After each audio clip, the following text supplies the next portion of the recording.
Okay, Assalamualaikum warahmatullahi wabarakatuh dan selamat petang. Terima kasih kepada para penonton yang dibawakan khas daripada studio Alit di Putrajaya. Kembali sekali lagi bersama saya di dalam dialog kepimpinan dengan saya membawakan seorang panel yang hebat yang amat dikenali di dalam dunia pendidikan, iaitu Yang Berbahagia Datuk Dr. Amin bin Smith, mantan Ketua Pengarah Pelajaran Malaysia, dan akan mengupas dan menerangkan tajuk pemimpin dan pembelajaran. Okay, sebelum kita bermula, saya nak menerangkan dengan lebih lanjut, nak memperkenalkan dengan lebih lanjut siapakah mempunyai nama Datuk Dr. Amin bin Smith ni. Okay, boleh? Okay, Datuk Dr. Amin bin Smith adalah seorang tokoh pendidikan yang memang amat dikenali dan tiada tolak bandingnya. Beliau memberikan sumbangan yang jitu kepada pendidikan negara sebagai pemimpin, peneraju inisiatif-inisiatif transformasi pendidikan dan penglibatan yang aktif sebagai ahli pemikir pendidikan negara. Dengan pengalaman sepanjang 35 tahun dalam perkhidmatan di dalam bidang pendidikan, beliau telah memegang pelbagai portfolio bermula daripada jawatan seorang guru, pengetua, ketua pegawai pendidikan daerah, ketua sektor di Jabatan Pendidikan, timbalan pengarah, hinggalah jawatan yang terakhir disandang adalah sebagai ketua pengarah pelajaran Malaysia. Okay. Datuk Dr. Amin bin Smith, anak kelahiran Sabah, sudah berkahwin. Kelulusan akademik adalah ijazah sarjana muda sains dan pendidikan, ijazah sarjana sains pembangunan sumber manusia, dan yang terakhir Doktor Falsafah pengurusan pendidikan daripada Universiti Malaysia Sabah. Okay. Dan darjah kebesaran yang diterima daripada Kerajaan Negeri Sabah tingkat gemilang darjah Kinabalu PGDK yang membawa gelaran Datuk sekarang ini. Betul? Okey, kita sudah habis berkenalan. Apa khabar Datuk? Alhamdulillah, baik. Ya, sihat. Okey Datuk. So, kita akan bermula sebentar lagi kepada penonton-penonton yang baru saja menonton, boleh terus share, terus komen, terus like. Jika ada sebarang pertanyaan, sebarang soalan, bolehlah diajukan di dalam ruangan komen dan kita akan ajukan kepada Datuk Doktor untuk dijawab. Okey, boleh? Okey, kepada yang baru saja menonton, boleh terus share, terus tengok sampai ke habis. Okey. Okey, Datuk. Kita terus dengan soalan tu Ya, boleh. Silakan. Okey tu. Dalam Islam kita semua mengetahui mana surah Al-Alaq merupakan wahyu yang pertama diturunkan kepada Nabi Muhammad sallallahu alaihi wasallam supaya baginda membaca walaupun baginda seorang yang buta huruf dan sudah berusia 40 tahun pada ketika itu. Intipati wahyu tersebut, Allah mewajibkan umat manusia supaya menuntut ilmu pengetahuan walau apa saja halangan mendatang, sama ada halangan kebendaan, kewangan maupun fizikal. Kerana dalam Islam ia merupakan satu proses yang berterusan dan berpanjangan. Hal ini diperkuatkan dengan hadis menuntut ilmu wajib ke atas setiap orang Islam. Oleh itu, apa pandangan Datuk dan berkaitan dengan topik yang kita bincangkan pada hari ini, pemimpin dan pembelajaran sepanjang hayat? Silakan, Dok. Okay. Terima kasih Saudara Khairul Naim. Assalamualaikum warahmatullahi wabarakatuh dan selamat petang kepada yang bersama-sama pada kita pada petang ni, Cak Khairul ya. Suara clear kan? Clear. InsyaAllah. Okay. Soalan tu menarik ya. Sebab ada satu dalam soalan tu menyebut bahawa ketika Rasulullah berumur 40 tahun baru dia mendapat wahyu. Jadi dan dia juga dikenali sebagai seorang yang ummi ataupun dia selalu sebut tidak boleh membaca dan juga menulis. Persoalannya ialah apakah sebelum dia menerima wahyu itu dia tak belajar? Itu soalannya. Itu soalan pokoknya kan. Apakah dia tak belajar sebelum dia terima wahyu? Sebab wahyu itu ialah kerana Allah meletakkan ilmu di dalam dirinya. Itu wahyu, konsep wahyu dia meletakkan dan dia kongsikan dengan orang lain. Tapi sebenarnya manusia ni, asal dia manusia sebenarnya salah satu daripada ciri yang paling penting ialah yang dianugerahkan oleh Allah kepada manusia ialah belajar. Belajar itu ciri yang paling utama. Dan selalunya belajar itu dikaitkan dengan berfikir. Sebab itu belajar dan berfikir itu dua perkara yang tidak boleh dipisahkan. Jadi Encik Khairul ya, kalau kita lihat umpamanya kanak-kanak daripada kecil itu, dia tak pernah membaca tapi dia belajar. Bagaimana dia belajar membaca, belajar berdiri, belajar berlari, kan, belajar makan, dia belajar. So, jadi belajar itu berterusan sehinggalah manusia itu akan sampai dia mati. So, jadi sebenarnya untuk kita belajar ini Encik Khairul ya, dia ada dua kaedah pendekatan kita belajar ni. Satu yang secara secara operasinya saya selalu sebutkan, belajar itu bermakna melalui diberitahu. Kita diberitahu. Itu cara kita belajar kan. Umpamanya kita dengan anak kita beri nasihat. Kita beritahu dia. Jadi dia belajar. Kemudian kalau orang dulu-dulu dia bercerita. Cerita itu belajar. Kan dia belajar. Dan yang ketiganya dia akan mungkin kadang-kadang orang dulu kalau dia yang paling simpelnya ialah kalau cerita Cina tu ingat tak cerita opera tu kan, itu belajar melalui penglihatan dan sebagainya. So cultural learning itu juga merupakan cara kita diberitahu. Tetapi dalam yang sana ada satu cara lain yang kita panggil sumber kita pengalaman. Kita mengalami sendiri. Jadi satu diberitahu dan satu lagi kita mengalami sendiri. Ini dua kaedah kita belajar sebenarnya. Sebab itu Rasulullah walaupun dia tidak boleh membaca, sebab membaca itu hanyalah salah satu ciri untuk kita mendapat ilmu pengetahuan yang diberitahu. So, tapi untuk mendapatkan ilmu pengetahuan banyak cara lain kan. So, jadi Rasulullah sejak daripada awal dia belajar, terutama melalui pengalamannya.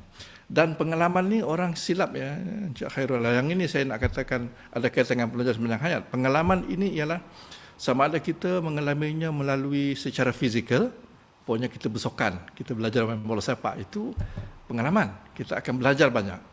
Dalam pengalaman itu kita akan belajar banyak, bukan saja tentang menyepak bola, banyak benda kita boleh belajar, macam mana kita berhubung dengan orang lain dan sebagainya. Yang kedua, pengalaman emosi. Pengalaman emosi ni, ingat satu ketika dulu Aidit memberikan dia bagaimana dia pergi mengembara, kembara itu satu pengalaman emosi. Dia belajar melalui pengalaman.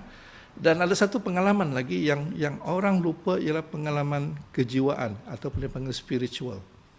Dan Rasulullah SAW merupakan salah satu contoh di mana pengalaman spiritualnya adalah yang tertinggi.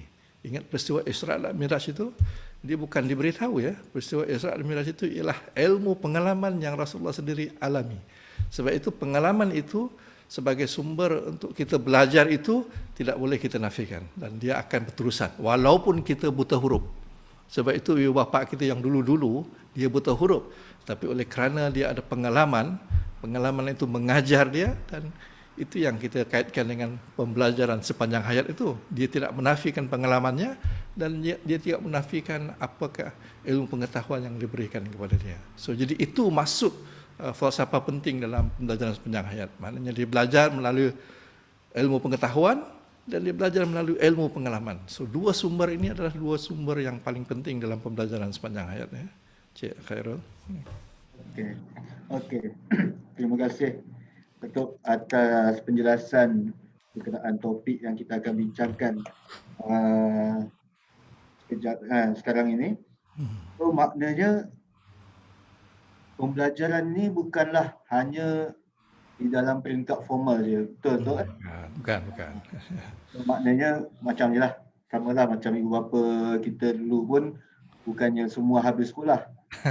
Betul, ada yang tak sekolah, ada yang macam bapa saya sendiri pun darjah 3 tu, tapi alhamdulillah atas ilmu pengalaman dia menurunkan kepada anak-anaknya. Ya, betul. Betul kan? So kita terus pada soalan. Sebelum tu saya nak wawarkanlah kepada para penonton yang sedang menonton. Kita sharekan majlis-majlis ilmu ni. Kita share sebanyak mungkin, kita beritahu kepada kawan-kawan supaya kita ilmu ni akan berterusan. Okay, untuk soalan kedua tu, Datuk bercakap tentang pembelajaran sepanjang hayat. Adakah ia mempunyai berkaitan rapat dengan pembelajaran aturan kendiri ataupun yang dinamakan pembelajaran kendiri self-regulated learning, atau perlu kepada pembelajaran berbentuk formal sahaja? Menarik soalan tu Cik Khairul ya. Kalau kita lihat ya, pembelajaran ini, proses belajar ini dia ada dua pendekatan yang orang gunakan yang untuk kita kaitkan dengan pembelajaran sepanjang hayat lah. Satu yang disebut pembelajaran secara institusi. Dan satu lagi pembelajaran secara personal. So dua benda ni dia berbeza. Kalau secara institusi ataupun institutionalized punya education learning itu, dia mungkin boleh formal. Formal contohnya kita pergi sekolah. Sekolah itu ialah pembelajaran berbentuk institusi. Pembelajaran institusi ni pengalaman itu disediakan. Ditentukan apa kurikulumnya, apa benda yang nak dimasukkan, bagaimana proses belajarnya. Kalau di sekolah itu dalam classroom, ada jadual waktu dan sebagainya. Kalau itu dipanggil proses yang formal. Dan ada juga proses yang informal. Yang informal ni pun banyak juga umpamanya gitu, macam hari ini. Prosesnya informal. Sebenarnya informal yang hari ini. Dia banyak berlaku begitu. Dia ada strukturnya. Tapi dia informal, dia bukan macam sekolah ataupun di universiti. Itu yang berbentuk institusi. Ada satu lagi yang berbentuk institusi yang dipanggil non-formal. Pembelajaran yang non-formal ini dia institusi juga, tetapi dia betul-betul dia tidak formal dan tidak informal. Umpamanya keluarga, di rumah kita. Di rumah kita pembelajaran kita non-formal sebenarnya. Ibu bapa kita mengajar kita, memberi nasihat kita kan, macam mak, dia ada struktur, tapi struktur itu tidak bertulis. Dia tak ada ujian, dia tak ada buku rekod kalau dia cikgu kan, tapi dia mengajar tu dia jadualnya pun tidak ketat. Jadi sebenarnya itu non formal. So jadi pembelajaran kita sebenarnya dalam bentuk institusi itu dia boleh berbentuk formal, boleh berbentuk informal dan boleh berbentuk non formal. So yang ini berlaku sepanjang hayat yang berbentuk institusi ini. Tetapi ada satu lagi pembelajaran yang saya katakan dia personal. Personal ni kita tentukan. Kita nak apa, kita nak belajar apa, bila masanya, kaedahnya, apa yang kita nak baca melalui kaedah itu, malahnya yang personal ini kita kontrol. Yang itu yang ada kaitan yang apa nanti Khairul sebut tadi, self-regulated learning. Yang itu. Tetapi kedua-duanya itu masih lagi dalam prinsip pembelajaran sepanjang hayat. So jadi ada kaitan. Jadi kaitan itu dia rapat, tetapi kalau orang tu faham, akhirnya diri dia sendiri yang akan menentukan pelajaran sepanjang hayat itu.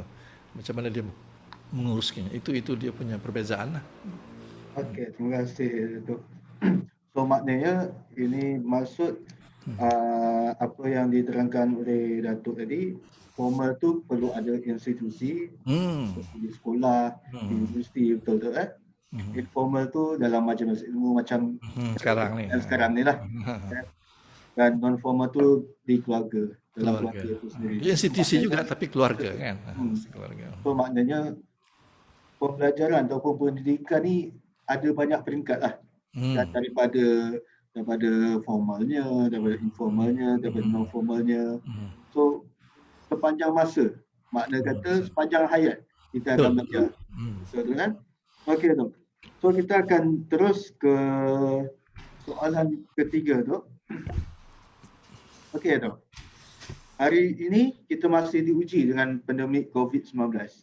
bagi memantapkan usaha pembelajaran sepanjang hayat dalam semua kalangan. Pelbagai kemudahan telah diperkenalkan oleh semua pihak, terutama kerajaan, bagi memastikan ianya berjalan lancar.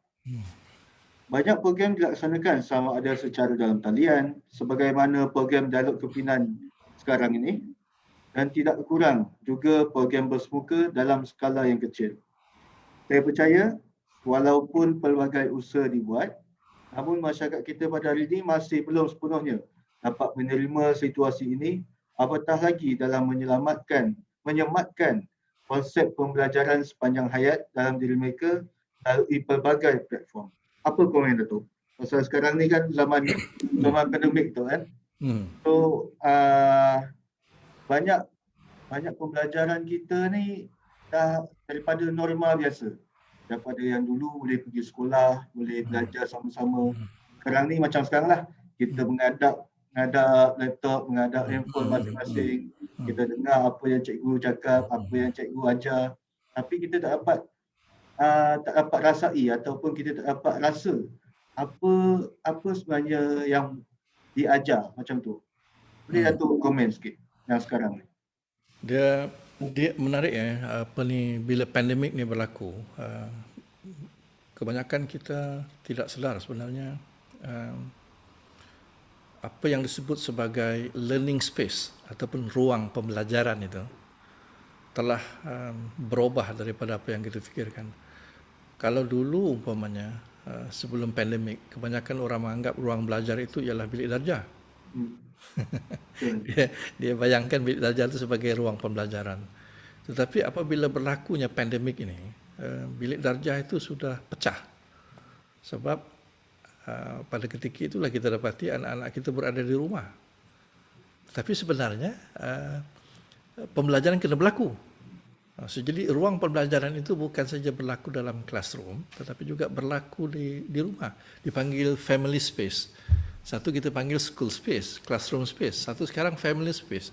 Yang itu dulu kita tak manfaatkan dengan baik. Tetapi pandemik ini memaksa kita untuk menjadikan family space itu sebagai ruang pembelajaran yang perlu kita atur dengan baik. Yang kita tidak ada pengalaman. Semua orang tidak ada pengalaman, ya, Cik Hairul. Tapi ada satu lagi ruang yang orang terlupa sebenarnya bila pandemik ini berlaku. Ruang digital itu sebenarnya telah memecahkan keseluruhan. Dipanggil digital space. Digital space learning macam sekarang ni, ini dipanggil digital space learning. Kita tak bersentuhan, tidak bersemuka, tetapi this is digital space learning. Dan ini salah satu cara dalam digital itu seluas-luasnya yang kita pun tak tahu macam mana dia punya isinya kan. Dan kita mesti ingat ya, Cik Khairul ya, yang dikatakan digital learning itu dia ada kaitan dengan virtual space ataupun maya, pembelajaran maya. Virtual ini dia real, dia bukan tak real. Ini yang kadang-kadang orang lupa. Sebenarnya virtual space itu a real space yang kalau kita tak kuasai dengan baik, kita tidak akan dapat memanfaatkan pembelajaran sepanjang hayat dengan baik. Cuba kita tengok dari segi sejarahnya ya, sebab saya mau tekankan pada ini supaya kepentingan ini nanti sebab kita baru nak mula faham. Tapi kalau kita faham perkembangannya, baru kita tahu kepentingannya. Kalau kita lihat dulu tahun 70-an, tahun 80-an ya,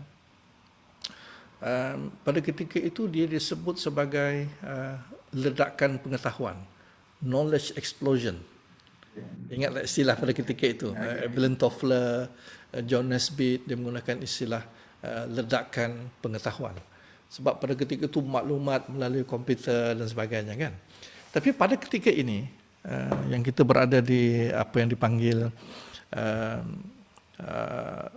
revolusi industri yang keempat ini, kita berada dalam, ini tak pernah disebut, tapi saya sebut hari ini, ialah bukan lagi kita berada dalam ledakan pengetahuan, kita berada ledakan pembelajaran, learning explosion. Kenapa learning explosion ini berlaku? Sebab cara kita belajar sudah pelbagai. Dia punya kepantasannya luar biasa dengan internetnya. Luasnya pun luar biasa, yang kita tak boleh kawal. Knowledge di digital, di space ini, kita katakan di cloud itu, kita tak boleh kawal. So jadi ini merupakan ledakan pembelajaran. Anak-anak kita sekecil hanya dia boleh pegang telefon saja, dia sudah belajar. Pembelajarannya bukan lagi melalui nasihat daripada ibu bapaknya. Pembelajarannya melalui dia berinteraksi dengan telefonnya. Dia tak payah buka TV. Buka mata saja dia buka telefon. Itu sekecil-kecil anak kita yang tu. So jadi kepantasan belajar ni kita sebenarnya mau tak mau kita kena terima benda ni berlaku. Sebab itu yang dipanggil digital learning, pembelajaran digital ini kita kena kuasai. Pandemik ini menyebabkan kita kena menguasainya dengan cepat. Sebab mengajar kita, kalau kita tidak menguasai dengan cepat, kita akan kehilangan. Saya bagi satu contoh yang lain supaya kita boleh faham kenapa digital learning cukup penting Encik Hairul. Kalau dalam revolusi industri yang pertama, yang kedua itu, yang pertama itu di zaman pertanian, yang kedua itu dia menggunakan kaedah teknologi. Peringkat awal revolusi industri itu dia enhance apa yang kita panggil, kalau dia zaman pertanian dalam revolusi industri yang pertama itu, dia kalau bertani dia menggunakan alat bantunya apa dia, daripada digunakan kapak ke cangkul ke daripada batu. Maknanya dia enhance dia punya kekuatan fizikalnya itu kan, digunakan alat tambahan. Kemudian bila zaman revolusi yang kedua, dia pakai menggunakan kaedah yang lebih canggih, menggunakan steam, air ataupun elektrik pada ketika itu kan. So jadi dia enhance dia punya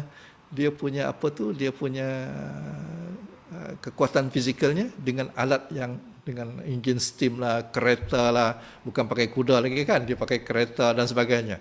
So dia begitu juga. So akhirnya kalau sekarang ni kita lihat ketika itu pakai jentolak lah, apalah, dia menguatkan fizikalnya.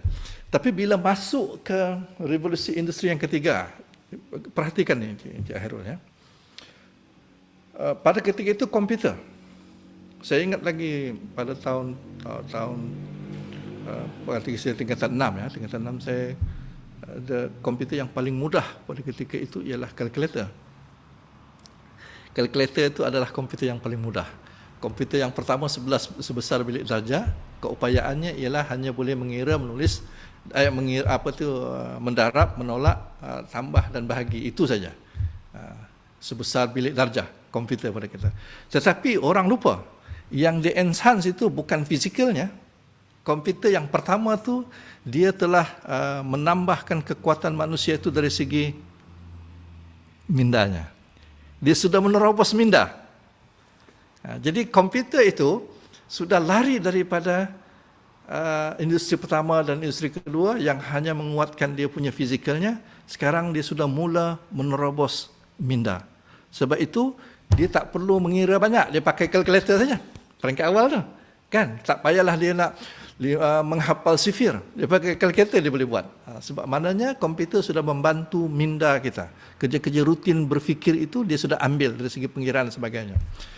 Masuk revolusi yang keempat ini, yang ini yang saya nak tunjukkan betapa pentingnya. Dia enhance kita punya kekuatan minda kita lagi, bukan sekadar rutin, tetapi juga dia menguatkan cara kita membuat keputusan. Problem solving. Sebab itu dalam digital learning, yang dikatakan digital learning, artificial intelligence ni, dia sebenarnya membantu kita untuk membuat keputusan. So jadi kalau kita tidak dapat memanfaatkan kekuatan diri kita dalam digital learning ini, kita mesti ingat ya, kita bukan nak bersaing dengan artificial intelligence. Artificial intelligence itu kena subservient, kena menjadi hamba kepada kita. Dia kena buat untuk kita. Tetapi apa yang berlaku sekarang ni, orang menganggap bahawa dia kena compete dengan komputer, compete dengan artificial. Bukan begitu. Dalam sejarah hidup manusia ni, komputer tak boleh lawan kita. Sebab ada part-part yang dia tak ada. So dalam digital learning, kita kena faham basic knowledge untuk belajar dalam digital learning ni supaya kita boleh memanfaatkan artificial intelligence, memanfaatkan komputer, memanfaatkan teknologi-teknologi digital yang lain supaya dia boleh memberi khidmat kepada kita. Bukan kita yang beri khidmat kepada dia. Dan dalam masa yang sama, kita kena menguatkan kekuatan kita. Kekuatan seorang manusia yang tak ada pada komputer itulah kreativiti, inovasi. kekuatan emosi, kekuatan spiritual. Yang ini yang kita kena kuat. Jadi kita tak payahlah buat keputusan-keputusan yang very simple dah bagi komputer buat. Tetapi yang berbentuk kreativiti dan sebagainya perlu kita manfaatkan. Maksud saya, Encik Khairul, ialah kalau kita tidak menguasai pembelajaran digital ini, kita akan ketinggalan dari segi memanfaatkan kekuatan teknologi digital, dan dalam masa sama kita tidak boleh meningkatkan potensi diri kita sebenarnya. Kalau tak kita habiskan masanya, bayangkan kalau umpamanya orang tak tahu gunakan kalkulator, yang paling mudah, dia akan menghabiskan masanya untuk menghafalkan sifir saja. Padahal benda tu bagi kalkulator buat selesai kan. So itu maksud saya. Maknanya kita boleh buat benda lain untuk menguatkan potensi diri kita. So jadi balik kepada yang tadi itu, kita kena balik kepada walaupun kita berada di peringkat awal, sebab itu pandemik ini mengajar kita betapa pentingnya pembelajaran digital itu, tapi kita kena kuasai dengan baik. Itu maksudnya. Okey, betul. Okey, maknanya memang kita ni tak dapat lari lah. Ya, tu kan. Kita memang masa ataupun zaman sekarang ni, digital dan manusia ni memang saling berhubung kait lah. Rapat. Kalau tak ada digital sekarang ni, memang kita pun tak boleh nak belajar, kita pun tak boleh nak kerja. Tapi Tok, saya ada soalan tambahan tu daripada yang Datuk terangkan tadi. Sebagai adakah kita betul-betul memerlukan digital ataupun teknologi ni tu? Pasal kita sebagai manusia ni, kita haruslah memimpin dengan akal kita, dengan hati kita. Tapi perlu tak, macam Datuk tadi kata, digital revolution, ada AI, sekarang ni banyak dah robot-robot yang ada kepintaran macam manusia ni. Adakah masih perlu ke pemimpin-pemimpin ni yang berfikiran nak membantu masyarakat, nak membantu orang lain untuk menjadi seorang pemimpin, dan tanpa menggunakan teknologi yang sedia ada sekarang ni? Apa komen tu? Dia begini, pemimpin ini macam saya sebut tadi, dia penguasaannya itu tidaklah sampai ke tahap sampai seorang dia menjadi digital engineer, bukan begitu maksudnya. Itu bagi orang lain, tetapi sebagai personal user. Satu, yang kedua, dia tahu di mana limit suatu teknologi itu digital. Umpamanya saya bagi contoh, kalau dia membuat keputusan, dan sekarang ni kalau dia sebagai pemimpin untuk buat keputusan ni, kebanyakan orang menggunakan apa yang disebut sebagai big data. Big data analytic. Big data analytic itu merupakan salah satu contoh yang paling mudah bagaimana seorang pemimpin itu boleh memanfaatkannya. Tetapi kalau dia sendiri tak tahu apa itu big data analytic itu, pun problem juga. Dan big data analytic ini dia hanya berbentuk dan dia mesti tahu juga di mana dia punya hadnya. Big data analytic ini walaupun dia begitu hebat, tapi dia tidak boleh bersifat conclusion.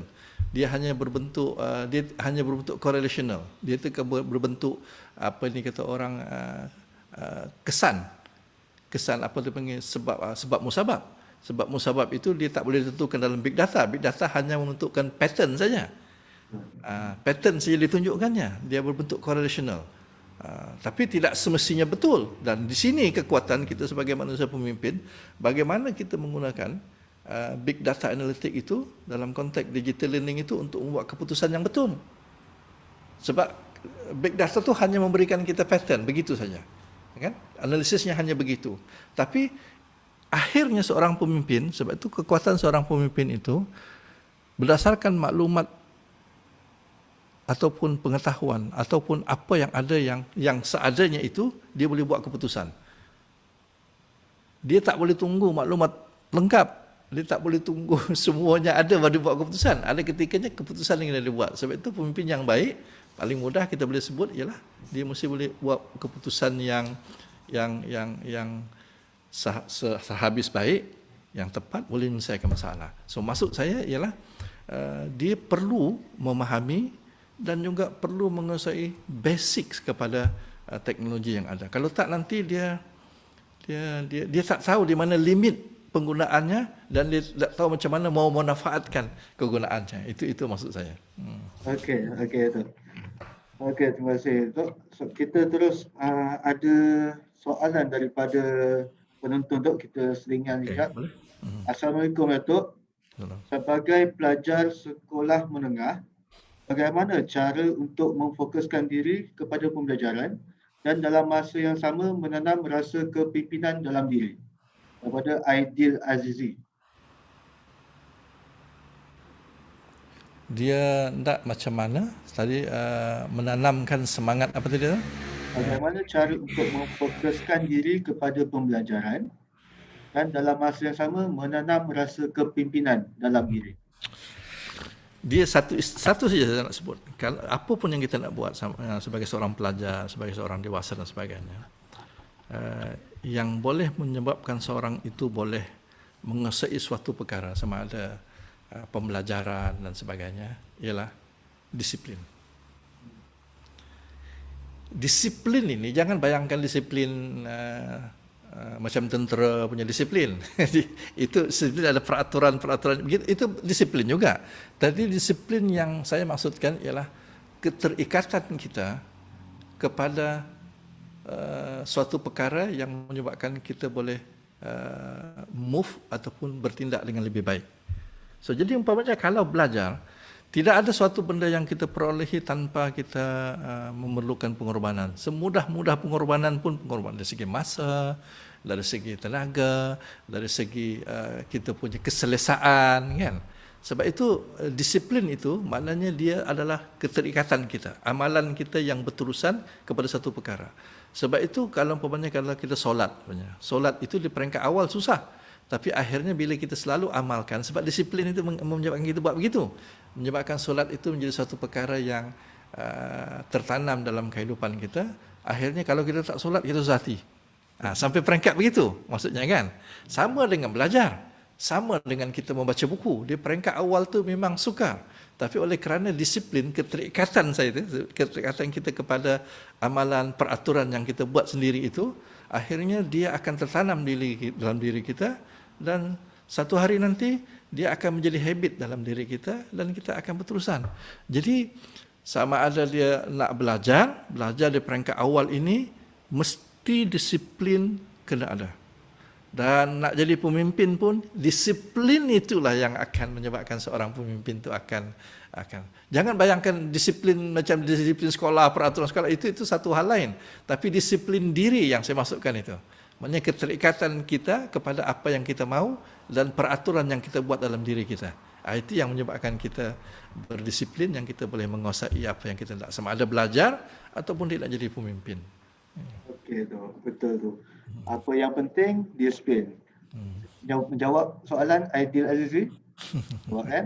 Okeylah. So kepada penonton-penonton yang ada, penonton yang tengah menonton, sharekan live Facebook kita hari ini supaya kita dapat melebarkan lagi ilmu-ilmu yang akan disampaikan terus sehingga pukul 4 kepada Datuk Dr. Amin bin Senin, mantan Ketua Pengarah Pendidikan Malaysia. Okey, Dok. Soalan yang keempat. Pada pengamatan Datuk, sejauh mana para pemimpin kita pada hari ini mengamalkan pembelajaran sepanjang hayat dan pemimpin tersebut mampu berdepan dengan masyarakat dan paling penting, masyarakat sayang akan kepemimpinannya. Macam mana, Dok? Dia begini, sebelum saya pergi tu, pernah tak kita Cik Khairul dengar satu ungkapan merujuk kepada sebuah keluarga contohnya. Dia ni bapa yang teruk lah, dia tak boleh urus keluarga dia. Jadi istilahnya dia kata dia tak boleh urus keluarga dia. Dia tak urus.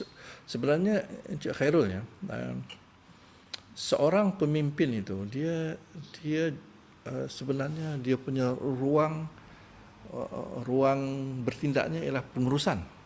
Kita jangan lupa ya, seorang pemimpin itu sama ada dia pemimpin yang berbentuk organisasi atau pemimpin yang berbentuk komuniti. Komuniti yang paling kecil keluarga lah, kan? Ataupun dia pemimpin dalam bola sepak contohnya kan, dia pemimpin kalau dia ketua kan. So, jadi maknanya ketua tu dia boleh jadi pemimpin tetapi ruangnya ialah pengurusan. Sebab itu saya yakin Cik Khairul pun tidak mau dipimpin oleh orang yang tidak pandai mengurus. Huru-hara. Dan kita pun tak mau juga orang yang boleh mengurus tak boleh nak lead, tak boleh nak memimpin kita. Jadi pemimpin itu dia boleh memimpin kita ke mana nak pergi dan dia boleh mengurus kita macam mana nak sampai kepada matlamat kita. Jadi maksud saya kita tak boleh pisahkan pemimpin itu cekap dan juga pemimpin itu berkesan. Berkesan kerana dia tahu ke mana nak pergi. Itu dia panggil pemimpin yang berkesan. Dia tahu ke mana nak pergi. Dia cekap sebab dia tahu macam mana nak urus ke tempat yang dia nak pergi. So dua benda ni, kecekapan dan juga keberkesanan seorang pemimpin tu dia bergabung. Dia bergabung. Itu satu. So dalam konteks ini yang saya nak sebut ialah seorang ketua tu, sebab balik kepada tadi yang pemimpin sepenjang tu ya. Seorang ketua itu dia balik dia mesti faham dia punya tanggungjawab moral ataupun dia panggil moral purpose-nya. Dia tahu ke mana dia nak pergi. Moral purpose-nya dia tahu. Apa tanggungjawabnya? Kalau dia umpamanya kalau dia dalam organisasi kan, dia mesti tahu kenapa organisasi itu wujud. Seorang ketua kalau dia tak tahu kenapa organisasi itu wujud, saya rasa masalah besar. Itu masalah besar. Walaupun dia cekap mentadbir mengurus tapi dia tak tahu organisasinya ke mana, itu problem. Saya bagi contoh umpamanya I-Lead lah. Seorang yang di I-Lead itu dia mesti tahu I-Lead ini kewujudan I-Lead itu untuk apa. The why part untuk I-Lead itu mesti orang tahu dulu. Kalau the why part I-Lead itu orang tak tahu, maknanya jadi tak tahu the moral purpose, tanggungjawab moral I-Lead itu. Yang lain itu dia hanya pentadbiran dan sebagainya dan diurus dengan baik kan. So, jadi untuk mengurus dengan baik, yang penting pertama sekali dia mesti tahu the why part. Kenapa I-Lead itu diwujudkan? Itu dulu. Kenapa kalau dia seorang bapa, kenapa dia keluarganya itu ada? Kenapa dia nak? Kenapa dia akhirnya dia akan pergi kepada pendidikan anaknya, pendidikan isterinya dan sebagainya, pendidikan dirinya kan. So the why part. So itu. Tetapi ada satu lagi, Cik Khairul, untuk memastikan seorang pemimpin itu betul-betul dia ada pembelajaran sepanjang hayat. Dia apa yang saya sebut sebagai dia punya knowledge base tu mesti knowledge base tu kena kuat. Knowledge base ini maknanya tengok di mana dia. Kalau dia seorang bapa, dia kena belajar ilmu keibupaan tu dengan baik. Itu knowledge base. Maknanya macam mana kita nak jadi bapa yang baik? Contohnya kalau kita tidak mempunyai knowledge base yang baik tentang mendidik anak, kan? Itu satu. Sebab itu knowledge base ini dia berkembang ya. Dia knowledge base ni dia bukan statik. Knowledge base ni dia berkembang. Ini yang dipanggil pembelajaran sepanjang hayat itu kena berterusan. Jadi seorang pemimpin itu dia kena berterusan untuk menguatkan asas ilmu yang di mana dia berada. Kalau dia ketua dalam satu bahagian, dalam I-Lead contohnya, bahagian latihan contohnya, saya bagi contoh ya. Dia kena mengukuhkan dia punya knowledge base dalam latihan. Ilmu pelatihan ini banyak dan berkembang semakin canggih. Tapi kalau kita belajar ilmu ini hanya setakat satu kursus saja, itu saja susah. Maknanya kepimpinan kita tak berkembang. Jadi ini pembelajaran sepanjang hayat. So yang kedua, sebagai pemimpin, saya sebut sebelum tadi, untuk dia mengukuhkan dirinya, yang saya panggil decisional, cara dia membuat keputusannya itu kena sentiasa dipertajamkan. Dan ini dia hanya belajar melalui pengalaman. Decisional capital ni tak boleh dapat dalam buku. You boleh bacalah beratus buah buku, tapi tak pernah di-apply dalam kehidupan seharian, dia punya ilmu membuat keputusan tidak akan berkembang. Sebab ilmu buat keputusan ini, dia tak semestinya kita buat keputusan itu secara betul. Sebab itu kadang-kadang seorang ketua, kalau dia takut buat keputusan, sebab dia takut salah, dia tak boleh jadi ketua. Seorang ketua ni dia mesti ada keupayaan untuk bersedia untuk membuat keputusan yang salah. Bukan maknanya dia nak buat salah, tapi dia bersedia untuk menanggung risiko keputusan yang salah. Dan tetapi dia hanya boleh mengurangkan kesalahannya itu jika sekiranya dia belajar sepanjang masa. Itu yang dipanggil dalam Melayu dipanggil lesson learn. Orang putih panggil lesson learn. Atau dalam bahasa Melayu dipanggil ikhtibar. Kita buat satu benda, buat keputusan yang salah, tapi kita tak pernah belajar daripada keputusan itu, maknanya itu memang dalam bahasa Melayu dipanggil jahil murakab lah. Dia tak mau belajar. Dia tak mau belajar daripada kesilapannya. Jadi seorang pemimpin yang baik itu, dia berani buat keputusan dan sentiasa menajamkan caranya buat keputusan supaya dia boleh jadi pemimpin yang baik. Okay. Dan yang ketiga, last ketiga, ini penting ni. Sebab bila sebut tu, sebab dia kata dengan pelajaran sembahyang hayat. Dia satu lagi yang ketiga ini yang dipanggil social capital ataupun dia punya modal sosialnya ini yang dikaitkan dengan dia punya bagaimana dia berhubungan. Seorang pemimpin dia mesti mengurus relationship, hubungan. Encik Khairul pergi manalah, dalam organisasi ke, dalam komuniti ke, dalam keluarga ke, selalunya masalah bermula daripada relationship, hubungan. So, jadi kekuatan seorang pemimpin itu ialah bagaimana dia boleh mengurus hubungan di kalangan ahlinya, sama ada ahli keluarganya ke, ahli organisasinya. Dan untuk dia boleh mengurus hubungan ni, bukan saja melalui pengalaman, tetapi dia kena belajar sepanjang hayat. Dia kena belajar. So, jadi ini yang saya maksudkan, bagaimana seorang pemimpin dengan pelajaran sembahyang hayat itu tak boleh dipisahkan, tapi dia tahu apa dia nak belajar. Kalau tak, nanti dia susah. Dia kena tahu. Jadi saya beri panduan tadi, dia punya knowledge base, peranannya itu dia tahu ke mana dia nak bawa, dia kena perkukuhkan. Yang kedua, cara dia menajamkan dia punya pemikiran, buat keputusan. Dan yang ketiga, bagaimana dia memperkukuhkan hubungan dalam organisasi ataupun dalam komuniti yang dipimpinnya. Okay, saya tambah satu soalan ringkas. Setuju tak, Datuk, kalau saya katakan seorang pemimpin yang nak jadi pemimpin yang lebih tinggi perlu menyambung pelajaran. Contoh sekarang ni pemimpin tu ada ijazah sarjana muda saja. Dia perlu tak dia sambung ke sarjana, ke peringkat sarjana, ke peringkat lebih tinggi PhD contoh dia? Perlu atau tidak? Dia tengok apa dia apa benda yang dia nak sambung tu pada saya, apa benda bidangnya. Contoh mana saya maknanya contoh subordinate dia ataupun staff dia mempunyai tahap pelajaran yang sama. Contoh dia. Sedangkan tahap pelajaran sama, sedangkan dia sebagai jadi ketua atau pemimpin, dia kena upgrade diri dia satu langkah ke depan. Perlu. Pada saya bukan perlu. Pada saya adalah satu advantage. Satu advantage. Sebab mungkin sebut balik kepada asal tadi ya. Cara kita mendapatkan ilmu ni. Cara kita dapatkan ilmu ni banyak cara kan. Banyak cara. Kalau kita menggunakan kaedah yang kita panggil pergi buat master, buat sarjana dan sebagainya, itu dipanggil kaedah yang agak formal. Kaedah formal. Okey, kalau kita mampu, ada orang mampu sebab itu dia berbentuk akademik. Ada orang dia berbentuk akademik. Bukan semua orang boleh buat PhD. Bukan semua, sebab dia berbentuk akademik. Ada orang kecenderungan, sebab kita tahu manusia ni dia ada, kita panggil multiple intelligences. Ada orang memang dia punya kecenderungan akademiknya tu go ahead. Tetapi ada orang dia tak perlukan benda tu. Dia belajar, macam saya sebut, belajar ni banyak caranya. Dia boleh menguasai banyak bidang tanpa dia ke arah itu. Tapi pokoknya Encik Khairul dia kena belajar. Macam mana caranya terpulang pada dia. Yang itu salah satu cara saja itu. Okey tu. Kita sambung dengan soalan. Ini ada soalan daripada penonton kita.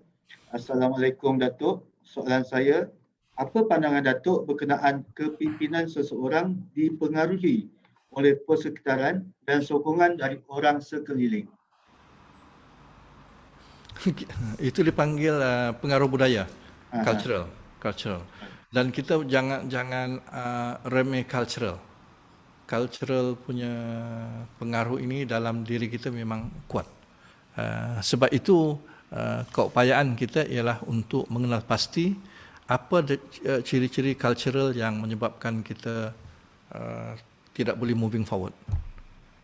Kalau kita berada dalam culture, suasana yang positif, yang boleh menolak kita ke depan, go ahead. Tapi kadang-kadang ada sekeliling kita tu yang menarik kita, yang kita tidak boleh moving forward. Dalam keadaan ini kita kena berusaha. Sebab itu kekuatan kita untuk memikir dan memilih. Sebab itu bagi contoh, umpamanya kalau di kalangan remaja kan, di kalangan remaja, bagaimana peer kawan sebayanya itu dia kena cekap untuk memilih. Ada kawan sebayanya itu dia punya budayanya itu menarik dia untuk moving forward, malah boleh merosakkan dia. So dia kena buat keputusan. Sebab dia pemimpin pada dirinya, dia buat keputusan, cari rakan sebaya yang lain yang boleh membantu dia untuk berkembang maju. So banyak kita begitu. Dan ada kalanya kita tak boleh nak keluar, tapi kita aware benda ini. Sebab kadang-kadang kita dalam satu budaya yang putusan, tapi kita aware, mana kita sedar mana unsur-unsur yang boleh menolak kita. Sebab itu Cik Khairul dulu ya, kalau dulu sekarang ni tidak disebut, tapi dulu kalau kita dapati orang Melayu contohnya dulu ya, dia suka keluar daripada kampung mengembara. Sebab bila dia mengembara tu, dia keluar daripada kepompong budayanya, dia banyak benda baru dia belajar. Kan? Bila dia balik, dia lebih matang dan dia lebih kan, sebab itu. Dan sebab itu kalau kita tengok dalam sejarah Islam pun, pengembaraan itu merupakan salah satu cara dia, bukan sekadar mengembangkan ilmunya, tapi dia belajar banyak benda kan.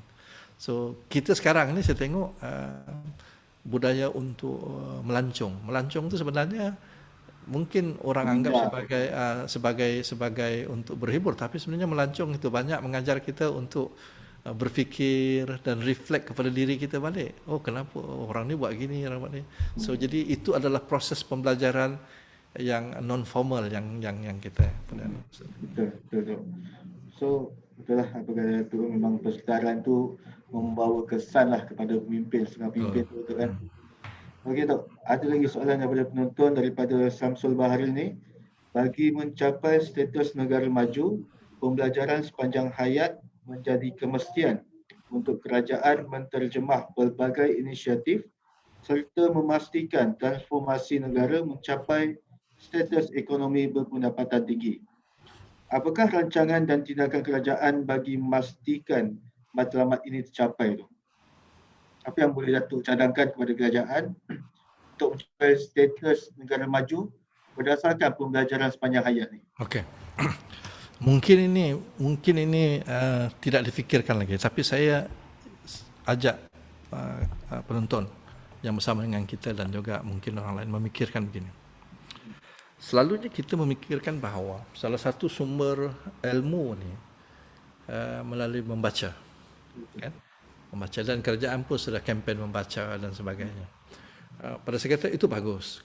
Dan nampaknya Malaysia pun sudah ada trend dia punya pembacaannya tidak lagi dalam muka surat setahun. Dah sudah banyak buku dah dibaca setahun, maknanya kempen tu. Tetapi saya nak bawa ini balik kepada yang saya sebut tadi, yang digital learning. Ingat tadi? Pembelajaran digital itu. So jadi kita kena revisit balik istilah membaca ni. Membaca pada kita yang ada sekarang ni ialah membaca yang hanya terhad kepada bahan bercetak.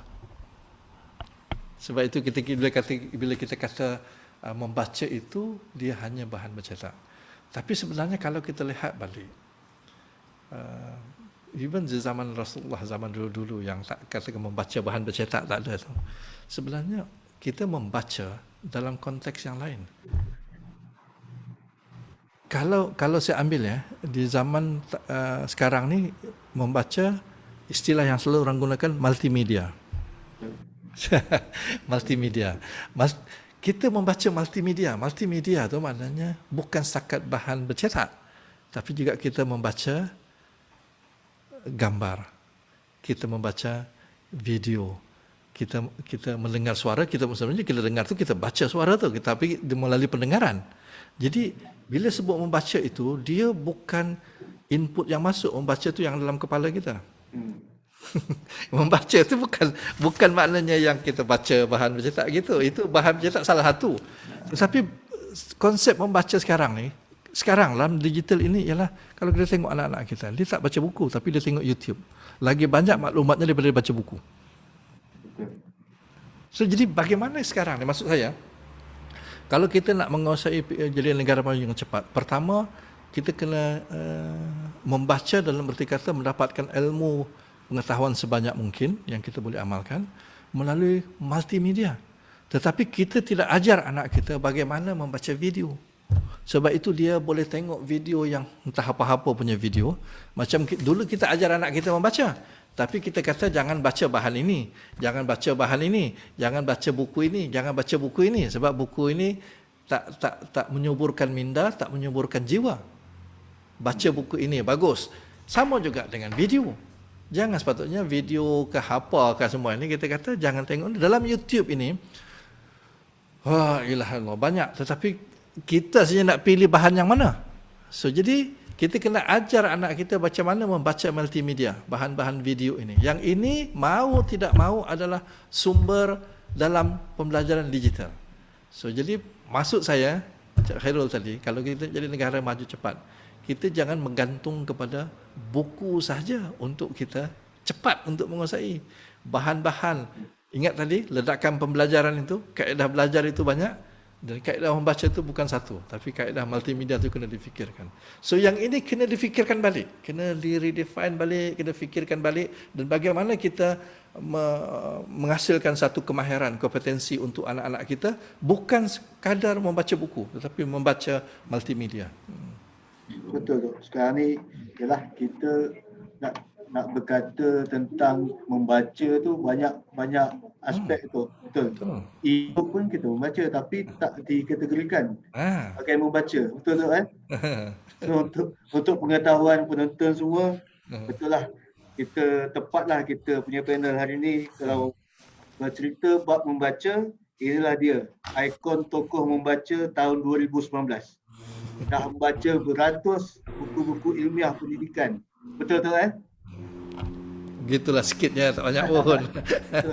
Sampai beratus buku ilmiah tentang pendidikan sampai dinobatkan sebagai ikon tokoh membaca 2019.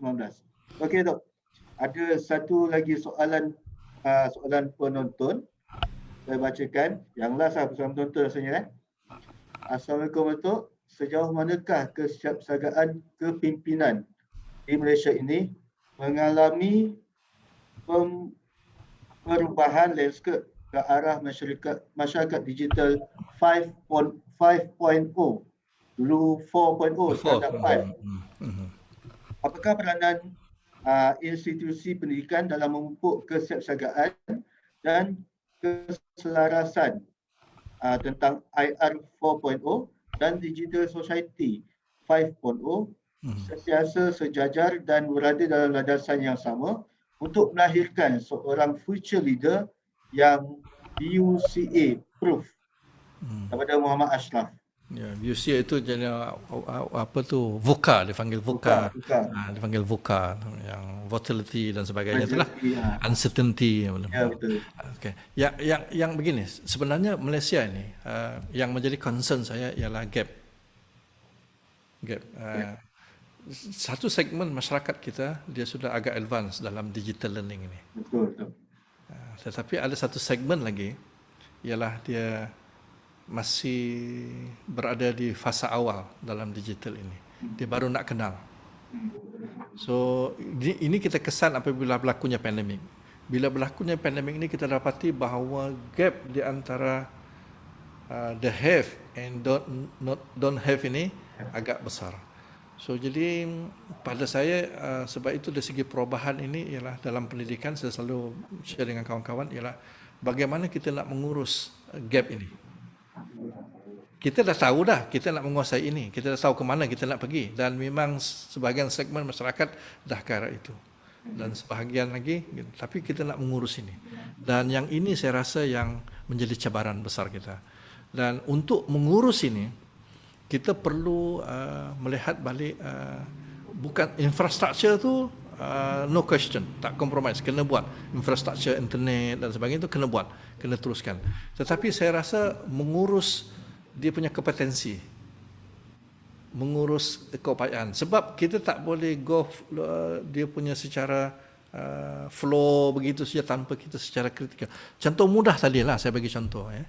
Bagaimana kita mengurus perubahan ini untuk sampai kepada digital itu kalau kita tidak redefine balik konsep membaca itu. Contohlah paling mudah semudah itu saja kan. Sebab itu saya tadi bercakap soal kita kena redefine balik konsep membaca itu dan memberi kemahiran membaca yang baru. Sebab kita nak mengurus gap ini. Kalau kita nak tunggu infrastruktur semua dah ada baru kita nak urus, I think tak boleh. Kita dalam masa yang sama, two from. Infrastruktur kita nak urus tetapi kompetensi, kemahiran itu juga kita kena urus dengan baik. So jadi supaya gap itu kita boleh rapatkan dengan cepat. Bukan setakat physical gap, infrastruktur gap tetapi juga kompetensi gap. Kompetensi gap ini perlu diurus dengan baik. Itu maksud saya lah. Okey, so maknanya ialah kita semakin bergerak ke arah teknologi yang lebih tinggi. Dulu 4.0, sekarang dah 5 dah tu kan. So maknanya digital gap betul lah apa yang Datuk kata tadi, daripada kita kata kaya digital lah. Kaya digital dengan miskin digital. Pasal ada lagi kan yang keluarga yang tak mampu. Betul. Kan? So, dia benda ni berada di bandar, bukan di luar bandar. Betul. Saya setuju. Bukan saja sekarang ni kita dah tak kira Malaysia ni dah tak kira kampung atau bandar atau luar bandar, sama aja. Ada juga miskin kampung, ada juga miskin bandar sekarang ni. Kan? Okey tu. Soalan terakhir tu. Okey, soalan terakhir. Datuk sebagai mantan Ketua Pengarah Pelajaran Malaysia yang penuh dengan pengalaman dan disayangi anak buah, boleh Datuk kongsikan apakah tips terbaik amalan dan penghayatan Datuk sendiri dalam meningkatkan motivasi kerja selari dengan tajuk kita pada hari ini, pemimpin dan pembelajaran sepanjang hayat demi mengekalkan kecemerlangan diri organisasi agama dan negara itu. Boleh tak? Berat tu. Tapi saya ada 3 benda lah kalau nak kongsi ni. Ada 3 benda yang saya rasa kalau boleh diamalkan dengan baik, dia akan menyebabkan kalau kita memimpin itu dia akan lebih berkesan. Pertama, melalui pengalaman saya, kalau kita nak jadi pemimpin yang baik ni, kita mesti punya ciri yang saya panggil unquestioned integrity. Maknanya integriti yang tidak dipertikaikan orang. Dalam arti kata yang lain, kita boleh dipercayai. Apa yang kita cakap itu, itulah yang kita buat. So, jadi kalau ini kita boleh pupuk, kita boleh polish dengan baik, unquestioned integrity ini, insya-Allah kepimpinan kita akan boleh membawa orang lah. Kalau kita lihat sekarang ni yang banyak orang question orang punya integriti. Kalau start pemimpin di question dia punya integriti, problem. Sebab itu pada saya perkara yang paling pokok unquestioned integrity. Banyak caranya lah, itu kalau boleh bincang lain. Yang kedua yang selalu ialah orang putih panggil humility. Humility ni dia rendah hati. Bukan rendah diri, rendah hati. Rendah hati maknanya dia mengakui dia tak tahu semua.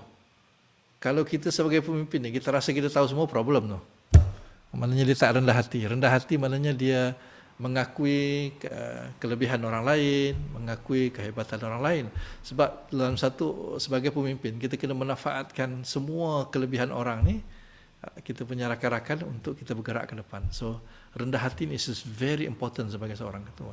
Dan yang terakhirnya, kalau nak terus kita berkesan seorang pemimpin ni, yang selalu saya sebut, kita kena pastikan diri kita sentiasa relevan. Yang menjadi masalahnya kadang-kadang kita tak relevan. Betul.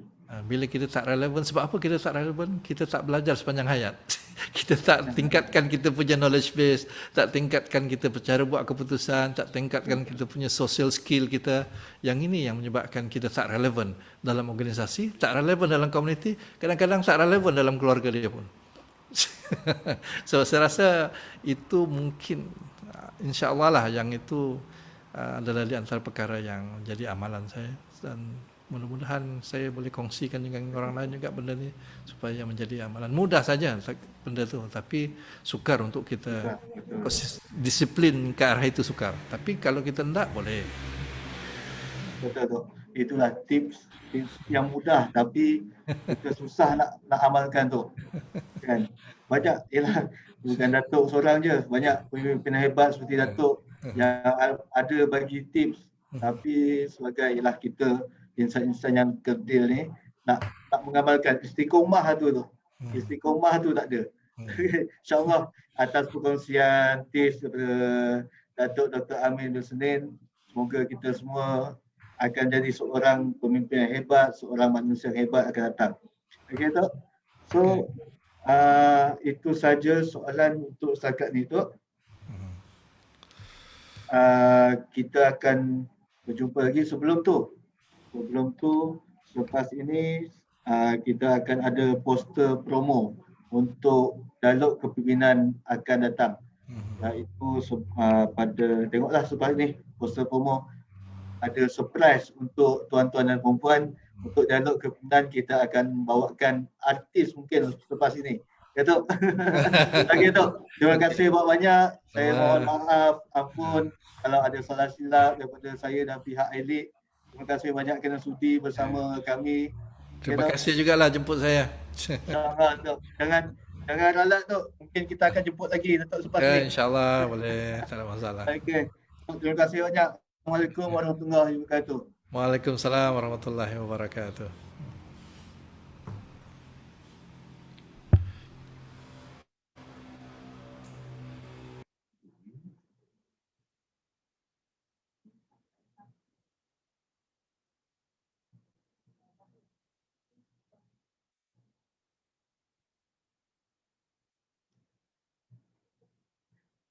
Okey, kepada semua penonton-penonton yang mengikuti Facebook Elite @Putrajaya. Okey.